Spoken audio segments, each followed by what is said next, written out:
Buenas noches, señoras y señores. Comenzamos un programa más de debate y ustedes, antes de comenzar este programa, me van a permitir que lea un artículo de nuestra Constitución, el artículo 27.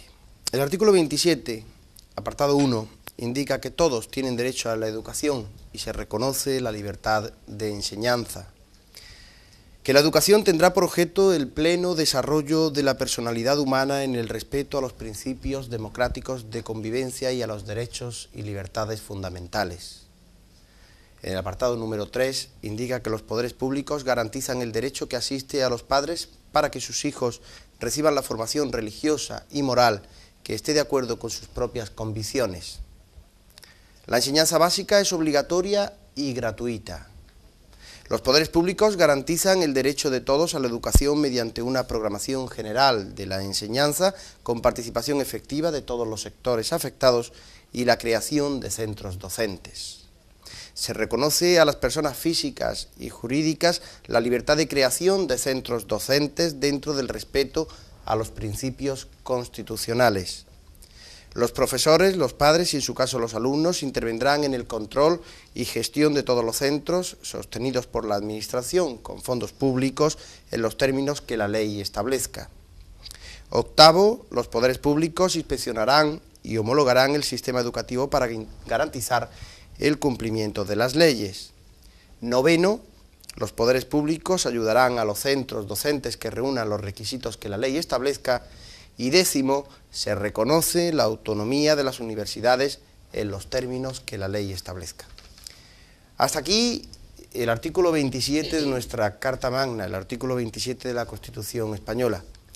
Pero es así, se cumple, no se cumple, se desarrolla este artículo, se desarrolla con inconvenientes, se desarrolla con garantías.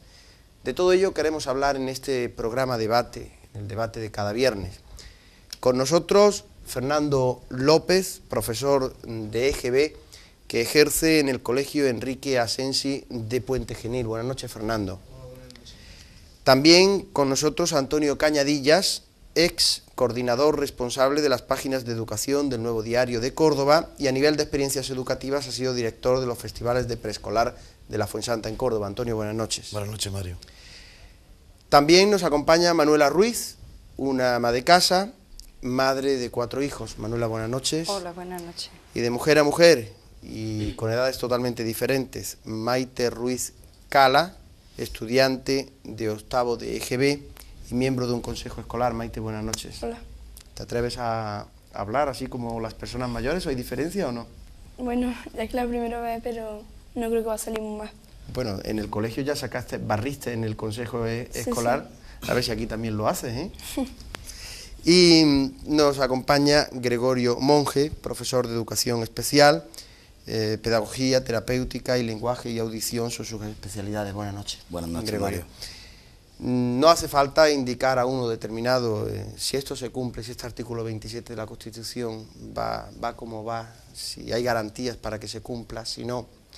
Yo quisiera, y no por deferencia hacia la mujer, porque a veces la mujer no admite esa deferencia, sino que nos tratamos cada uno como personas que vamos a debatir un tema, y no las mujeres primero, me lo vais a permitir, pero sin embargo sí quiero que las mujeres, en tu calidad de ama de casa, y tú en tu calidad de miembro del Consejo Escolar, que nos digáis si ese artículo 27, y me vas a permitir, Manuela, que empieces por la más pequeña, para que nos demuestre los niños en el colegio el empuje que tienen. ¿Se cumple el artículo 27 de la Constitución en cuanto a enseñanza, en cuanto a educación? Porque sobre el papel es muy bonito, ya lo has leído, ya lo has oído. Pero en la realidad, ¿cómo es? En la realidad yo creo que así no es, pero mucho cambio tiene de la realidad de lo que ha puesto ese libro.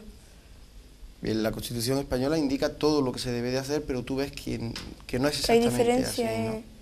en lo que ponen en el libro a lo que se está haciendo. Manuela, ahora sí te toca a ti.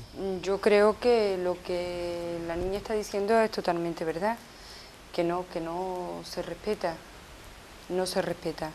Yo aquí tengo una serie de puntos, como es la seguridad en los colegios, la integración de los deficientes, sí. Y yo creo que... Sí, vamos a entrar en eso, pero de momento, como son 2 profesores y una persona ha sido responsable de página de educación en un periódico, vamos a darle la oportunidad también de que nos digan cómo, y entramos en eso porque efectivamente, tal y como dice, señoras y señores, Manuela, la enseñanza pública tiene muchas carencias, o al menos tiene, para los padres de los alumnos, tiene muchas cosas que reformar y faltas, como profesores especialistas, profesores de educación física, instalaciones deportivas, profesor de pretecnología, laboratorios. ¿Cómo están las instalaciones? ¿Quién las debe de cuidar? ¿Ayuntamiento o Estado? ¿La seguridad? ¿Son suficientes o insuficientes los presupuestos? Me imagino, Manuela, que prácticamente, Manuela, son las preguntas que todas las madres, todos los padres nos hacemos a diario. Sí, yo creo que sí. Bien, artículo 27, Antonio, Gregorio y Fernando. Artículo 27 de la Constitución, ¿se cumple? ¿No se cumple? ¿Hay garantía para que se cumpla tal y como está en la Carta Magna? Ese artículo lo veo yo muy amplio, habla de muchas cosas. Quizás convendría centrarnos en un punto, lo que es el derecho a la educación. Más o menos viene a decir que todos los españoles tienen derecho a la educación. Sí, pero, ¿qué es educación? A lo mejor esta pregunta es la que habría que responder. Si, según lo que veamos qué es la educación, si se hace o no se hace. Desde un punto de vista estadístico, creo que se cumple porque el 100% de los niños españoles están, según ellos, escolarizados, metidos en unas habitaciones con un profesor y una pizarra. Eso estadísticamente se ha cumplido. ¿Se está educando? ¿Están recibiendo ese derecho a la educación? Pero es que yo creo que eso es lo que tendríamos que aclarar, que si eso para nuestros niños es una educación. Porque yo hace concretamente 2 años tuve un problema de preescolar en un colegio en el que para mí la habitación donde metieron a mi hijo no reunía las condiciones que tenía que reunir como clase. A la vista está, es que la declararon en ruina y a mi hijo lo cambiaron de mi hijo tenía que estar en Quemada, lo mandaron a San Lorenzo y de San Lorenzo le partieron el turno, o sea, un grupo de niños iba por la mañana, al mío le tocó por la tarde y lo tuvieron que cambiar a Trinitario, en una habitación que, bueno, que los curas se dieron para que esos niños no estuvieran en San Lorenzo en esa habitación, porque de un momento a otro se podía caer el techo. Declararon aquella clase en ruina. Yo pregunto que si esto es escolarizar a un niño, porque si para mí escolarizar a mi hijo es meterlo en una clase donde me lo van a traer con la cabeza abierta, prefiero tenerlo en mi casa, coger yo una cartilla y enseñarlo yo a leer. Sí, pero no es solamente el problema de la seguridad, hay otros muchos problemas implicados, pero bueno, materiales. Es que para mí, bueno, es uno de los primeros, sí. Porque si yo para escolarizar a mi hijo tengo que exponerme a que me lo traigan con la cabeza abierta o que pongan una amenaza de bomba y el colegio no reúna las condiciones necesarias para que cuando suene la alarma esos niños puedan salir en tropel. Porque digamos lo que digamos, una vez de que suena una alarma, los niños y los mayores vamos a salir en tropez porque lo único que queremos es buscar una puerta donde escaparnos. Si para mí escolarizar a uno de mis hijos o a mis 4 hijos supone el que en un incendio me lo traigan quemado o que en un derrumbamiento de techo me lo traigan con la cabeza abierta, señor, yo prefiero quedarme con mi hijo en mi casa. Para mí eso no es una escolarización, ni una educación, ni un nada. Para mí eso es estar exponiendo a mi hijo desde que entra a una clase hasta que se salga. Sí, perdón, Fernando, porque Gregorio, para terminar con ese artículo 27 y entrar de lleno en... Bueno, el artículo 27 que acaba de leer de la Constitución, como casi toda la Constitución, o bastante parte de la Constitución es muy ambigua. Yo creo que conscientemente ambiguo por los ponentes que hicieron la Carta Magna, pero de todas maneras ese podríamos decir que es el marco general, sí. La ley de leyes, la que dice el camino a seguir. Pero luego, para desarrollar todos los puntos del artículo 27, tienen que venir, y han venido algunas, como la LODE, leyes orgánicas, y una serie de otras leyes no orgánicas y decretos de la administración, etcétera, etcétera, que es lo que... Por supuesto que desde que se promulgó la Constitución en el año 1978, tal y como estaba la escuela pública en este país, necesitaba una reforma tremenda, reforma que todavía no se ha hecho, que estamos en ella todavía. Y la administración, en este punto, ha hecho reformas parciales, no la reforma que los enseñantes o que los profesores y la sociedad demanda.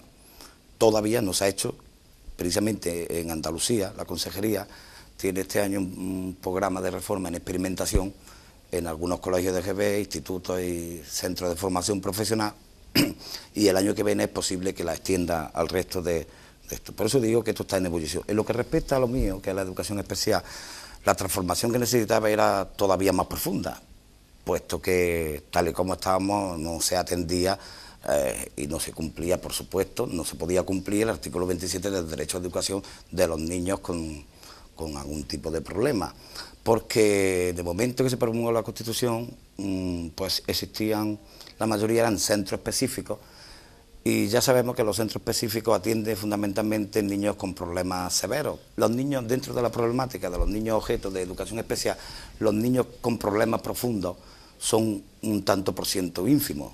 Podemos decir, por ejemplo, en sordos, los sordos cofósicos, que son los que tienen mayor sordera profundo, es un tanto por ciento de un 1%, un 2%, una cosa muy pequeña. Sin embargo, hay la gran masa de niños necesitados de educación especial que no eran atendidos en ninguna de las maneras. Esto ha dado un vuelco. Ahora ya no están solo los centros específicos, están ya las aulas integradas en los centros de educación especial, está el apoyo a la integración, ha salido un decreto de apoyo a la integración que, como venía diciendo antes, para precisamente facilitar el cumplimiento de eso.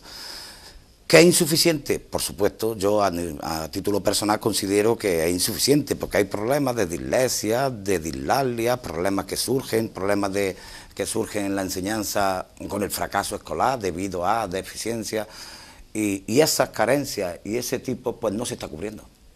Y tengo que decirlo así, no se está cubriendo. Creo que se está haciendo esfuerzo por cubrirlo, pero no se está cubriendo. Bueno, esto en línea general, luego podemos entrar en el debate. Sí. Antonio, como responsable que ha sido de las páginas de educación del Nuevo Diario, supongo que de todo esto habrás escrito mucho en esas páginas, ¿no? Sí, bueno, los temas tanto de nivel escolar, de alumnado como profesores, como de centros, como de instalaciones deportivas, a nivel de educación física, instalaciones propias de laboratorio, la misma reforma educativa vista por padres, alumnos, profesores, son temas que son atrayentes para un periódico, temas que nunca cansan porque siempre hay algo que sacar de nuevo, siempre, de hecho la reforma educativa está continuamente cambiando el mismo anteproyecto inclusive, y proyecto que se escribió. Pero en fin, en términos generales, el artículo 27, yo particularmente, desde los distintos focos o los distintos puntos que está conviviendo con la comunidad educativa, veo que en amplio campo, pero que no podemos quejarnos, según dice aquí, con la terminología muy amplia, pero el derecho a educación existe, la libertad de enseñanza existe, los poderes públicos garantizan, y de hecho es así, la formación religiosa y moral que cada cual quiere elegir. Existe una programación general de la enseñanza renovable con el proyecto de reforma educativa. Las personas físicas y jurídicas que quieran pueden crear centros docentes privados, se pueden, digamos, acoger o no al sistema de subvenciones oficiales o no. Los profesores, padres y los mismos alumnos participan en la enseñanza a través de los consejos escolares y, en fin, en términos muy generales, creo, a mi forma de entender el tema educativo, creo que se cumple. Lo que pasa es que eso queda en un amplio espectro, todo es muy general. Ahora hay que profundizar, hay que entrar en un colegio, hay que estar. Gregorio, efectivamente, que era muy general, no solo ese artículo 27, sino prácticamente toda la Constitución. Y era lo que entraba precisamente Manuela cuando hablaba de esa seguridad y de ese incendio que puede producir en un colegio, y ella se preguntará, como yo también me pregunto, de por qué, por ejemplo, si es obligatorio, o no sé si sea obligatorio, pero debería de ser, ¿por qué en un incendio en un colegio las puertas de ese colegio no abren para afuera en vez de para adentro como están haciendo? Y lo pueden es pillar a los niños y que se vayan, mientras van saliendo, si no pueden abrir las puertas, se vayan machacando unos a otros. Todo, quiere decir, tú estás de acuerdo con esa Constitución, con ese artículo 27, pero no en la forma de aplicación específica de cada cosa. Exactamente. Yo no puedo estar de acuerdo en que el colegio de mi hijo, cuando tú abres un local público y lo primero que te exigen es que esas puertas abran para afuera, haya una salida de emergencia y haya una luz de emergencia y haya una serie de seguridad para las personas que están dentro, y ahora resulta que te encuentras con un colegio público que lo primero que tiene es las puertas que abre para adentro, que lo primero que cuando va a sonar una alarma pues van a salir todos en tropel y se van a colocar detrás de una puerta por la que se supone que tienen que salir, y que esa puerta, bueno, que mientras que tú retiras a todos los niños para que... No podría. No, pues se Los asan primeros todos lo dentro. abrían, claro, los primeros Es que impedirían que se pudieran abrir esas puertas. Sí, pero es que Manuela está poniendo el dedo en la llaga de las carencias. Precisamente con ese artículo 27 de la Constitución, cualquier gobierno puede hacer una política determinada, educativa, y precisamente se hizo ambiguo a conciencia para no cambiarlo. Pero, claro, si nosotros entendemos, o al menos yo a título personal entiendo, que la educación es un servicio básico, y como decía Fernando, con mucha razón, ¿qué tipo de educación? Si nosotros queremos dar una educación, o el gobierno o la administración quiere dar una escuela pública de calidad, pues no solo el problema que apunta Manuela, sino 80.000 cosas, la ratio alumno-profesor, y podríamos hablar de muchísimas cosas. Primero, tendría que considerar la administración el tema de educación como prioritario en su presupuesto. Yo creo que no se le dedica a la educación el tanto por ciento del Producto Interior Bruto que se le debía dedicar, y por eso no es una educación de calidad. Sí, porque claro, por supuesto podríamos hablar mucho, y claro, Antonio ha es que hecho el mismo muchos decreto de estudios que ahora integración, vamos a hablar. a que hemos dicho alusión antes, dice Fernando con razón, que no le gusta la aplicación. Puede que el decreto sea bueno, no lo vamos a discutir ahora aquí, pero ¿por qué no? Porque si no se dotan la aula integrada o toda la educación con las dotaciones económicas que necesita y los medios que se necesitan, si no se da dinero, porque al final es cuestión de dinero también, aunque también hay otros problemas, si no se le da a los profesores una formación adecuada, si no, en fin, podríamos hablar de todas, precisamente las reivindicaciones que nosotros los profesores hemos hecho últimamente. Y precisamente que está reciente el conflicto nuestro, precisamente en busca de la calidad de la enseñanza. Algunos de los acuerdos que se han llegado con la administración, estamos ahora en las mesas de negociación discutiéndolos. Y uno de ellos precisamente es el que los colegios tengan la inscripción por especialidades, que haya un concurso de trabajo por especialidades, que no falte en un colegio un profesor de inglés, un profesor de francés, en fin, y todo eso toca la calidad de enseñanza. Puesto que, si entendemos que la educación es un servicio básico, al igual que la justicia o la sanidad, que la educación es lo que iguala a los ciudadanos. Si nosotros queremos una sociedad igualitaria, y la educación es una de las cosas que más iguala, porque si no se le da a todos la igualdad de educación, no van a tener la misma igualdad de oportunidades el día de mañana. Y entonces, ahí es donde va el asunto de que decía Manuel, de que hay que volcarle, hay que dedicar dinero y hay que considerarlo prioritario. ¿Pero qué dineros se utilizan para la educación? Tú, como miembro del Consejo Escolar, ¿entras en ese tema? ¿Conoces como el presupuesto de un colegio, de tu colegio, por ejemplo? Yo no lo conozco muy bien, pero según dicen los profesores, da muy poco dinero para el tiempo y para los materiales que se necesitan en un colegio, da muy poco dinero. Aparte de que mi colegio es uno de los colegios que no tiene muchos recursos. No tiene recursos para comprar muchas cosas. Cosas. Pero que incluso el presupuesto es escaso, y Antonio, yo aprovecho que lo tenemos aquí para que hable de esas cifras de las que él muchas veces ha manejado en un colegio, con unos presupuestos de 6 meses ínfimos. Bueno, yo quería antes puntualizar algo que había comentado Manuela sobre que se había construido un colegio, no un centro público, con las puertas hacia adentro, no sé. No, este es el antiguo. Sí. El moderno está... Bueno, pero es que para eso existe, creo que la asociación de padres, si no ha caído, podía caer en el tema. Si es así, sí, bueno, entonces existe en el Ministerio de Trabajo, me parece que depende, el equipo de seguridad y higiene en el trabajo. Entonces eso, me parece que solamente solicitándolo va, inclusive no solamente ver el sistema de puertas de cara a una emergencia, sino dónde, o si existen, de hecho, extintores, dónde pueden estar instalados, si no existen. O sea, hay un equipo dedicado para eso. Entonces yo creo que el mismo equipo de padres, la APA, en colaboración con el profesorado y con los mismos alumnos, podía solicitar un estudio del colegio a nivel de seguridad. Según yo tengo entendido, por lo que pude hablar ayer con un profesor del centro, tienen un plan de emergencia, pero fabricado por ellos mismos. Fabricado por ellos mismos. O sea, que ellos mismos han dicho, bueno, vamos a suponer que hay un incendio, que hay una amenaza de bomba, como hace 2 años hubo. Afortunadamente no era verdad, se quedó todo en una amenaza. Entonces tuvieron que sacar a los alumnos a carrera del centro por si estaba la bomba. Entonces lo mismo, han simulado un incendio y en un tiempo, no sé si en 1 minuto y algo, han conseguido sacar a todos los alumnos de las aulas. También consiguieron que una de las ventanas que daban al patio se convirtiera en puerta. ya que a la calle no podían salir, por lo menos hay un patio amplio, sacar a todos los niños al patio. Estamos hablando, pero bueno, ¿cuántas veces tienen que denunciar esto? Porque por lo que a mí este profesor me dijo, esta denuncia se había hecho ya y varias veces. Y la administración no le escuchaba. Lo que pasa es que hay centros que son, digamos, aquellos primeros centros de hace 15 años aproximadamente que existieron en Córdoba, que eran los colegios nuevos, que eran los famosos colegios del RAN. Sí. Entonces, colegios que se hicieron, creo, además son todos iguales, igual que las casitas portátiles, como por bien comparar, ¿no? Sí. De la de yo he visto, rojo, tal, la misma distribución. Yo creo que en aquella época hicieron falta, ahí están, han dado un buen uso. Lo que pasa es que si se quedan anticuados y hay que adaptarlo a las circunstancias actuales, sí. Habría que adaptarlo. ¿De quién es competencia? Pues del Ministerio. ¿De quién tiene que denunciarlo? Los padres, profesores. Hay que empezar ya a hacerlo. Pero si ya se ha hecho. Pero bueno, ¿a qué se tiene que esperar? ¿A que haya un incendio y se hacen unos pocos de niños? Es que nos está haciendo la pregunta y nosotros somos profesores. Bueno, eso debería estar aquí la administración. Sí, lamentamos que no esté. Ha sido al hacer el repaso, sí, al hacer el repaso, la presentación de todos ustedes, y ha sido un lapsus mío. Sí.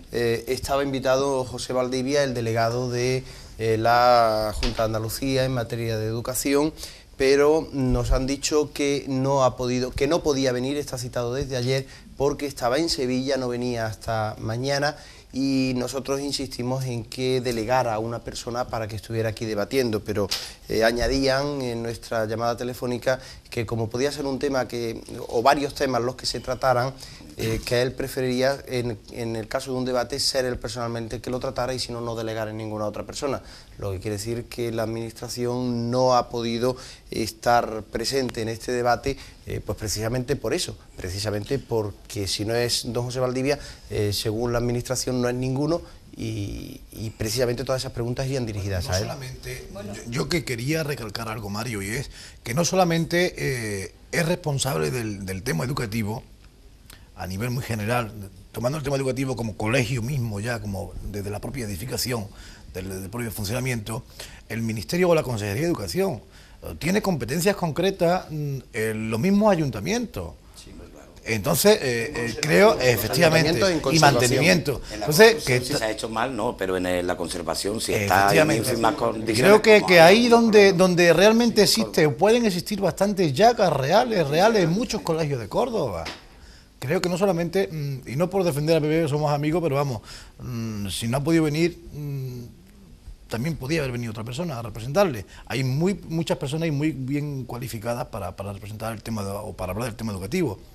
Pero el Ayuntamiento de Córdoba, o representando a esas entidades locales de otros ayuntamientos de municipios de la provincia, tiene muchas competencias, o algunas competencias sobre todo, y que también creo que la mayor parte de las competencias de los problemas de los que se ha hablado aquí pertenecen a la delegación, al Ministerio de Educación y Ciencia. Bueno, efectivamente yo refuerzo la teoría o la tesis de Fernando, porque no solo con José Valdivia, sino que también Procono se puso en contacto ayer con el Ayuntamiento de Córdoba y concretamente con Emilio Lucena.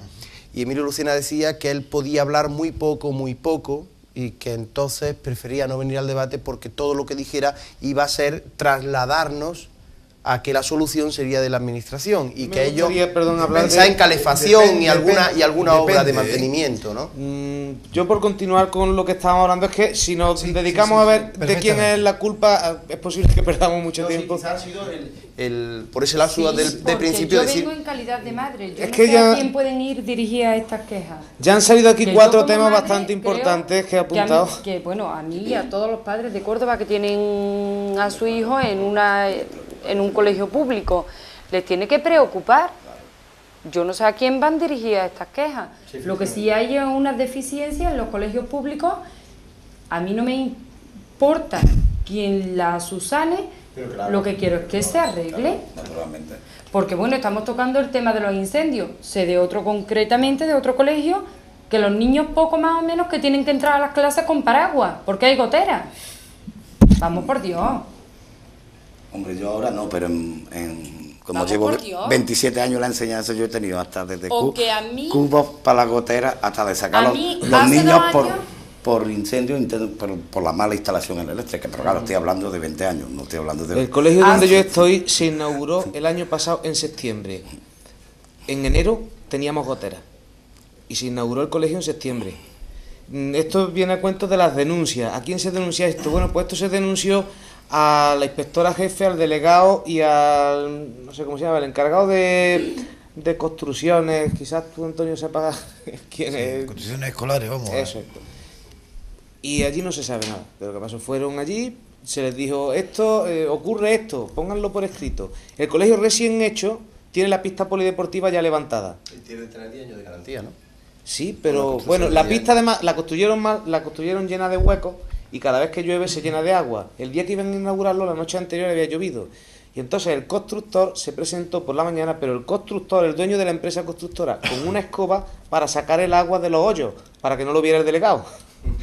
Aquello era cómico, ver allí al señor sacando el agua del hoyo. Se lo dijimos al delegado, eso pónganlo por escrito, pónganlo por escrito. Eso, Fernando, yo creo que es problema de competencia de los consejos escolares, donde están representados todos los miembros de la comunidad educativa.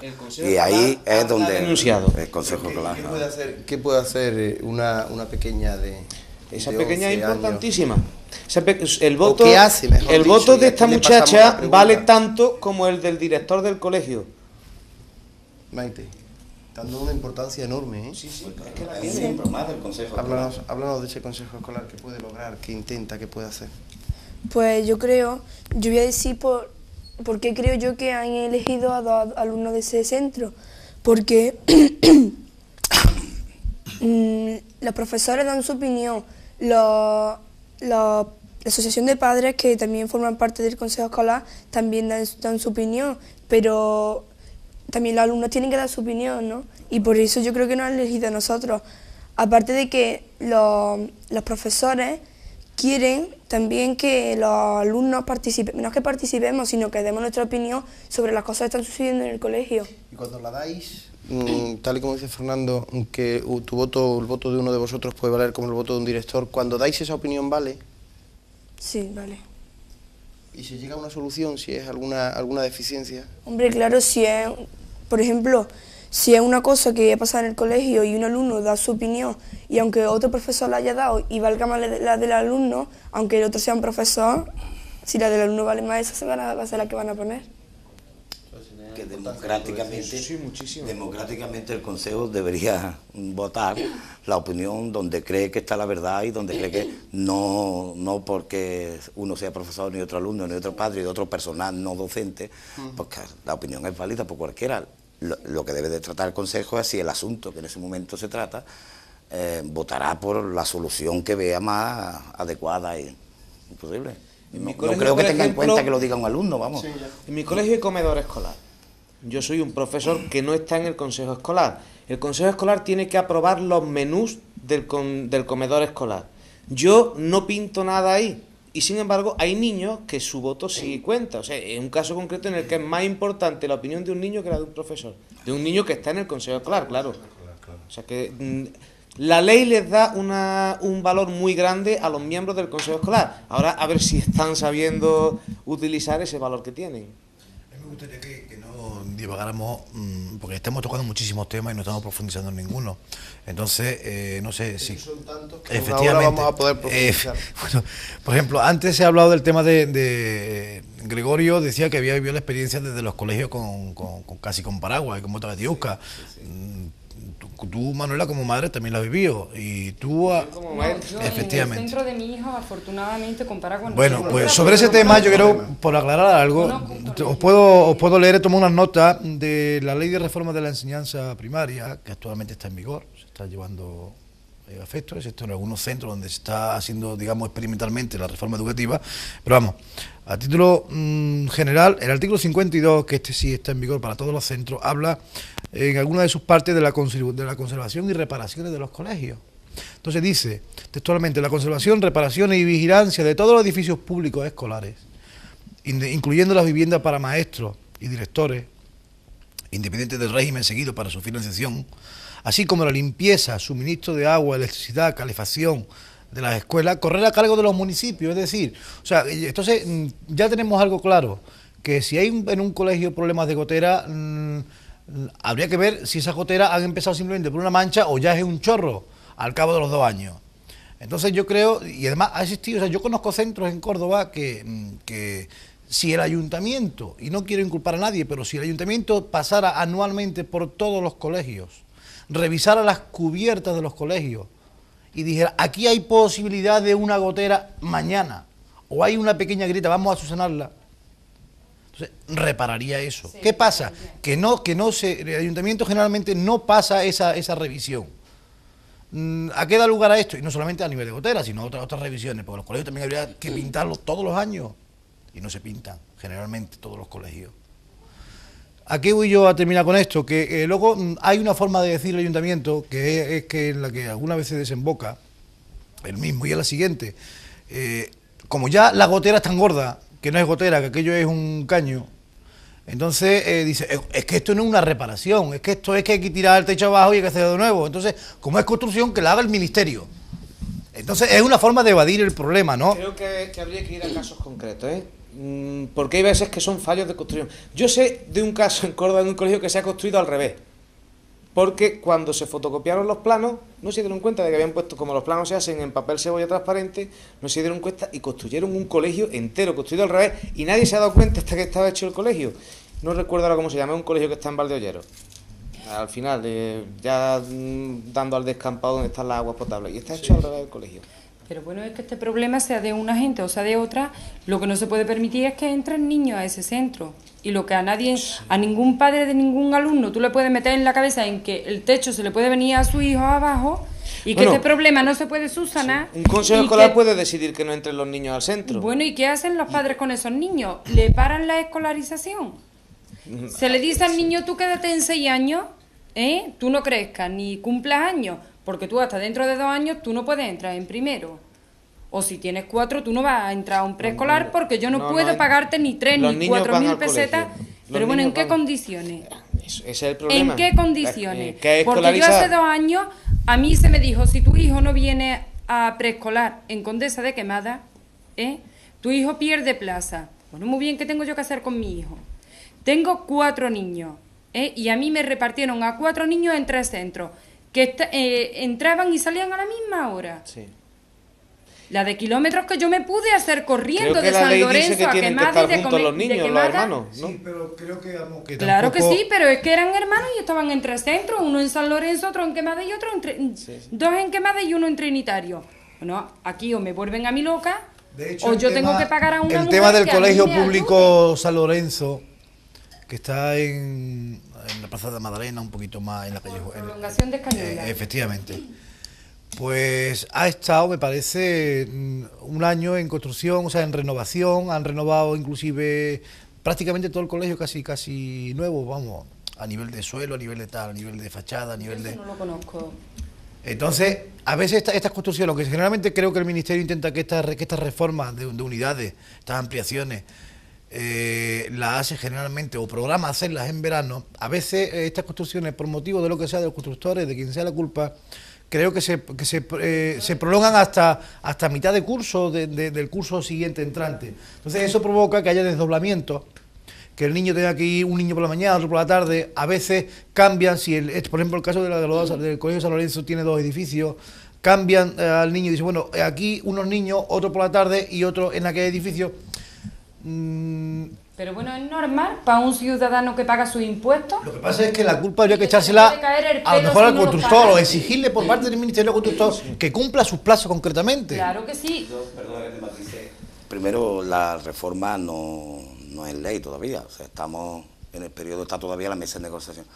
Pero de todas maneras, aunque esto me parece importante, porque nos toca todos los días, cercano, como a otros puntos, pero a mí me parece muy importante porque se puede tener un colegio muy bonito, un edificio muy bonito, muy bien hecho, y que no tenga, por un lado, la ratio profesor-alumno suficiente, que los profesores estén suficientemente formados y reciclados, que tenga todos sus especialistas y que a los niños se le atienda en todos aquellos aspectos que necesiten. Y eso no se da hoy por hoy.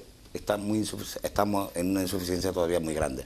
Porque antes de empezar el programa comentamos el caso de un niño disléxico, y eso es muy importante, y es muy importante porque por ejemplo, un niño que necesita un tratamiento de dislexia, pues si no se le da ese tratamiento, si se le priva de esa asistencia, ese niño se le condena ya a no superar una escolarización y un tratamiento que posiblemente podría estar solucionado entre 6 meses y 3 años, depende de la edad del niño y de las dificultades que el niño tenga, del diagnóstico, pero si se le priva de esa asistencia, ese niño ya no sigue la escolaridad, siendo un niño de inteligencia normal, como es el caso de inteligencia normal y que puede seguir perfectamente y llegar a BU y llegar, si se le atiende.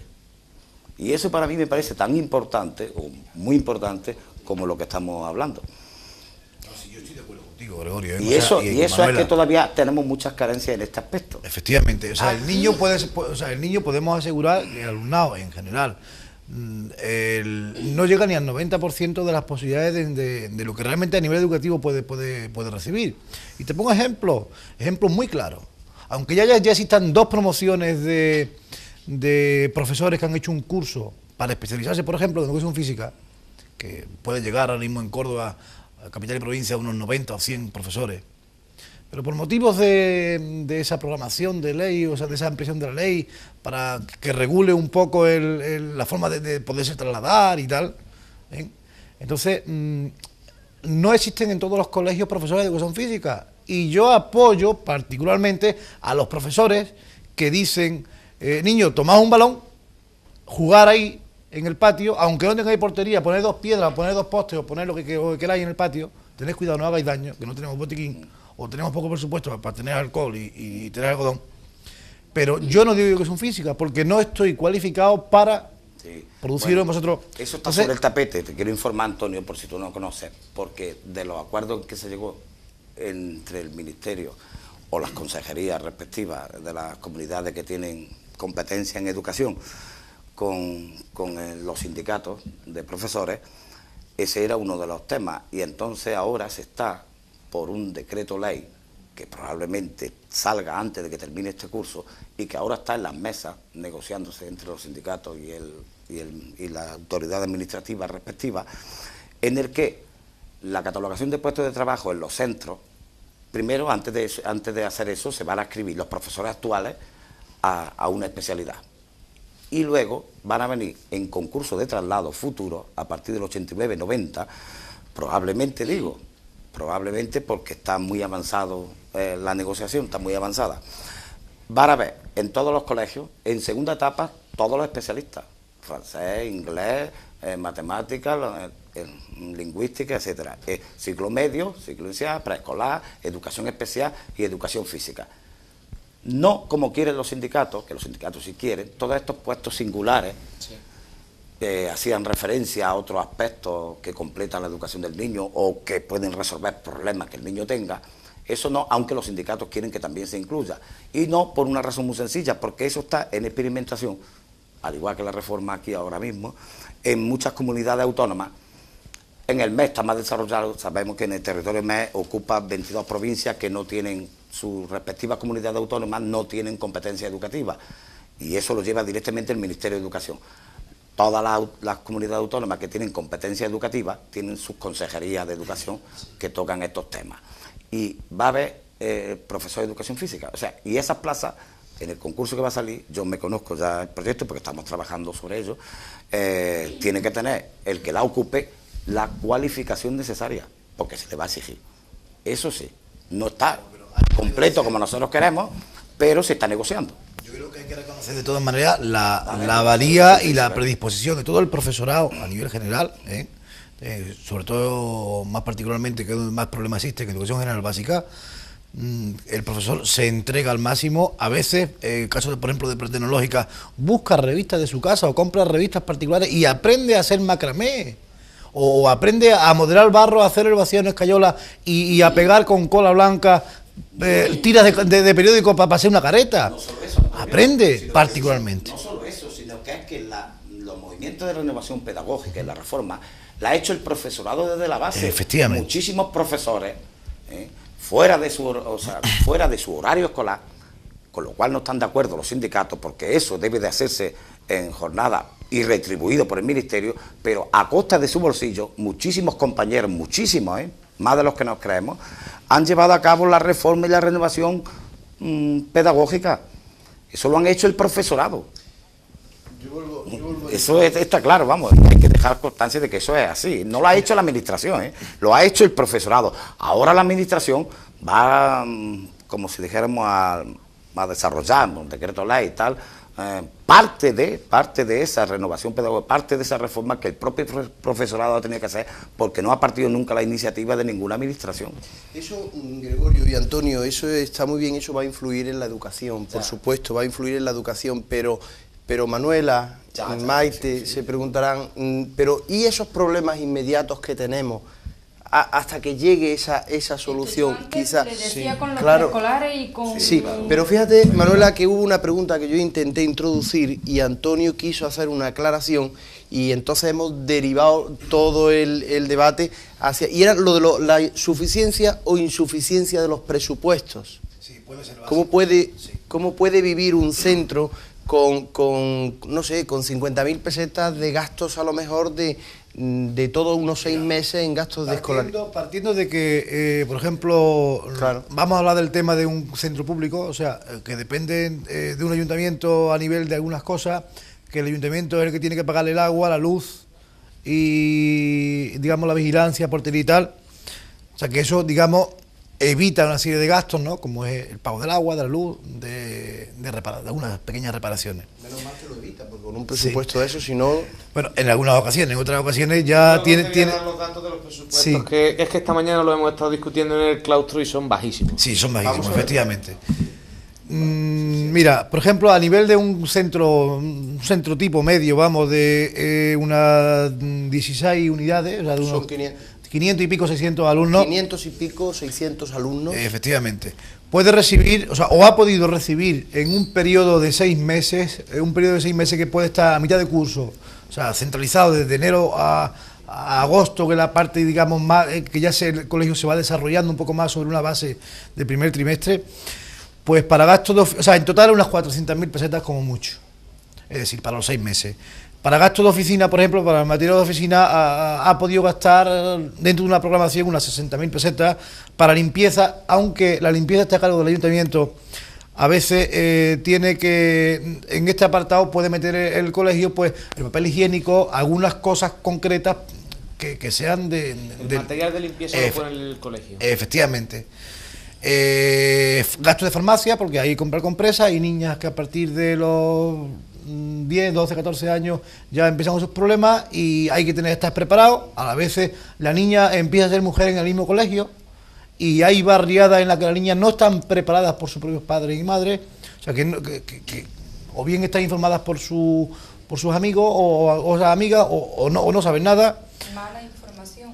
Para comunicaciones, por ejemplo, gastos de teléfono, y aunque a nivel de correo tienen apartado, o sea, pueden tener franquicia y tal, pero vamos, muchos de ellos desconocen el sistema, algunos de los colegios desconocen el sistema de cómo se consigue esa franquicia.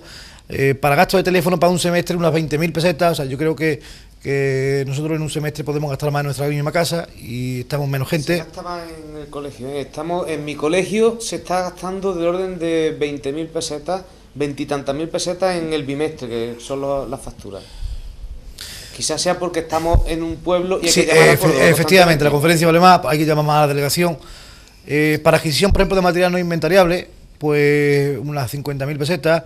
Para reparación de equipos de oficina, o sea, para la reposición, mejor dicho, de equipos de oficina, unas 16.000, 20.000 pesetas.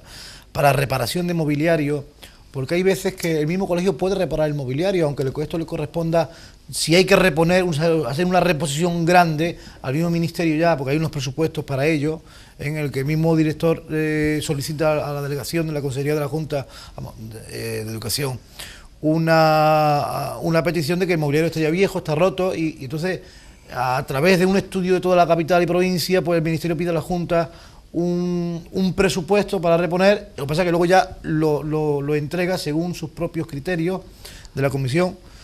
Pero a pesar de eso, algunos colegios tienen que reparar sillas porque mientras llega o no llega el presupuesto, esa silla hay que arreglarla. Y a veces demasiado hacen los padres que tienen que arreglar la silla ellos mismos, o bien pintar las puertas porque no ha llegado el presupuesto. Para material deportivo de 5 a 10.000 pesetas, creo que en 6 meses los niños pueden necesitar muchas más de 5 o 6 mil pesetas o 10 mil pesetas. Con dos balones tienen que apañarse. Para actividades docentes y complementarias, que son, digamos, las actividades reales de movimiento y tal en el centro, pues unas 125, 150 mil pesetas, a títulos medios de lo que da de sí, digamos, a nivel de una pequeña programación, un pequeño estudio, las 400 mil pesetas que puede mandar el Ministerio para unos 6 meses. Creo que realmente... ¿Responde, Fernando, esos números? Tú decías que esta mañana Sí, había... responde el número, lo que en mi colegio tiene unos 250 alumnos y para el semestre hemos recibido 125.000 pesetas para gastos generales. Sí. Maite, cuando tú, y ahora vamos a entrar, después de ti, vamos a entrar en los últimos 10, 12 minutos, por lo que os ruego concreción y bueno, ir un poco más afinando ya al final de nuestro programa. Pero cuando tú oyes hablar a los mayores, como nosotros ahora estamos hablando de presupuestos, de todo eso, ¿qué piensas? Tú dices, esto, lo que yo estoy viviendo y lo que ellos están preocupados por lo que nos está pasando, ¿vivo en un mundo de locos o eres consciente de lo que...? No, yo soy consciente porque el dinero hay que sacarlo de algún sitio. ¿Y tú estás escuchándonos aquí? ¿Qué piensas? Pues yo pienso que ese dinero que están diciendo que es lo que dan es muy poco. Y hay dinero que lo gastan en otras cosas que no hacen ninguna falta, tanto como eso. Porque la educación es muy importante. Claro. Y una de las cosas que en mi colegio falta mucho es la higiene. Porque algunas veces va al servicio y es que no te atreves ni a entrar al servicio. La higiene y la limpieza, porque a mí me gustaría que mi colegio estuviera limpio y estuviera... Porque están las clases y ves papeles por todos sitios. Algunas veces nosotros tenemos la culpa porque en vez de levantar una papelera, a lo mejor echamos algo al suelo y eso, pero que aparte de eso, no hay mucha higiene en mi colegio. Pues entramos en los 10-12 minutos, así Yo que... quería resaltar, estos dos hombres han estado hablando de presupuesto, problemas con presupuesto. Bueno, yo como madre voy a hacer, vamos, por lo menos a leer lo que yo traía preparado, sí, o los puntos que yo creía que eran básicos, sin presupuesto, como es la seguridad en los colegios, la integración de deficientes dentro de un colegio de niños normales, siempre y cuando haya personal responsable en los patios para que cuiden a estos niños, que bueno, que tanto deficientes como normales hace falta, porque un niño es capaz de matar a otro, a tortazos. Número de alumnos en la aula no se ha tocado y no hace falta llegar al problema de un niño disléxico para que no supere la etapa de un primero. Que es excesivo el número de alumnos. Simplemente es excesivo de que en una clase de un primero haya 36 niños para una sola mujer para hacerle frente a tanto niño. La UNESCO aconseja 28. Fíjate, ya nos pasamos. Por eso digo que y sin 28 presupuesto, son muchos, 28 son muchos. Sin presupuesto y sin estadística. Pero eso sería como máximo, ¿no? Sin presupuesto y sin estadística. Los preescolares, que no en todos los centros hay clases de preescolar. Becas es otro de los temas que este tema sí que deja que desear. El tema de las becas. Comedor, que no lo hay en todos los colegios. Horas de recuperación. Si un padre o un niño le suspende 2 o 3 asignaturas, se encuentra con el dilema de que el niño lleve la cojera durante todo el curso, o de su bolsillo, si puede, pagar un profesor particular para que ese niño supere lo que ya viene arrastrando. Que hubiese un ATS, material del que disponen para darle a los niños la lesión, en una asignatura de química y física, que menos que un microscopio, y que se sepa utilizar. Sí, ¿y qué presupuesto había para eso, Antonio, en 6 meses, en ese colegio modelo que has cogido tú? Pues para ese tipo ese material, es que claro, lo mandan, esto se manda a título general, mandan a título general. Lo que pasa es que ya el colegio programa un poco una serie de gastos fijos que son, y ya lo que le queda va programando un poco a nivel, se hace en el consejo escolar todo esto. O sea, de acuerdo con Maite y con Manuela en lo que están diciendo, es que es insuficiente, pero bueno, para todo ese tipo, yo he visto a compañeras de preescolar hacer verdadera fantasía y darle a la imaginación para con material barato e incluso de desecho utilizar, sacarle provecho para poder tener material en clase, para trabajar. Aunque sea el tapar realmente la auténtica problemática que el Ministerio o que la Consejería o que por redondear, que Educación, los responsables de Educación están provocando. Yo quería apuntar una experiencia muy bonita que yo mismo la he vivido en un centro de preescolar, que me gustaría que los padres pusieran en práctica. Lo que pasa es que el Ministerio tiene que apoyar un poco en todos los centros, que es el taller de padres. Es muy bonita la experiencia de que el padre vaya al centro a intentar formar un taller, que se reúnan allí para trabajar en pro de la educación. De ahí pueden partir ideas como preparar material didáctico para su hijo, de ahí pueden partir ideas como preparar indumentarias para esas fiestas de los niños, indumentarias de trajes, tal. Yo lo he vivido, me he tirado 3 años trabajando en un taller de padres, de ahí salió la idea. Y parte de los muñecos del Festival de Preescolar de la Fuensanta salieron de los talleres de padres. O sea, de ahí han salido, digamos, la idea de todo el festival. Pero a lo que yo iba a lo siguiente. Lo que pasa es que esta actividad, llevada a la entidad pública, a los colegios públicos, lo que hace es tapar toda la problemática que hay, porque si los padres elaboran el instrumental de los niños, entonces ya no se va a notar tanto que el Ministerio tiene que mandar más dinero. O sea, esto es una rueda que... Pero a título particular y de experiencia, yo aconsejaría, por lo menos, aunque sea un año de experiencia, a nivel de experiencia, que los padres intentaran hacer un taller de padres en la escuela, porque es una experiencia muy bonita, muy bonita. Sí. Manuela, todavía le quedaban 2 o 3 puntos más, ¿no? Sí, me quedaba la policía a las horas puntas para evitar el contacto de los niños con la droga. Porque si bien todos los colegios no están ubicados en barrios conflictivos, sí que se sabe que hay bastante. La vigilancia, ¿no? Pero que tendría que haber a horas puntas una pareja que evitase de algún modo el contacto de los niños con esas personas. Nosotros como profesores encantados de que así fuera.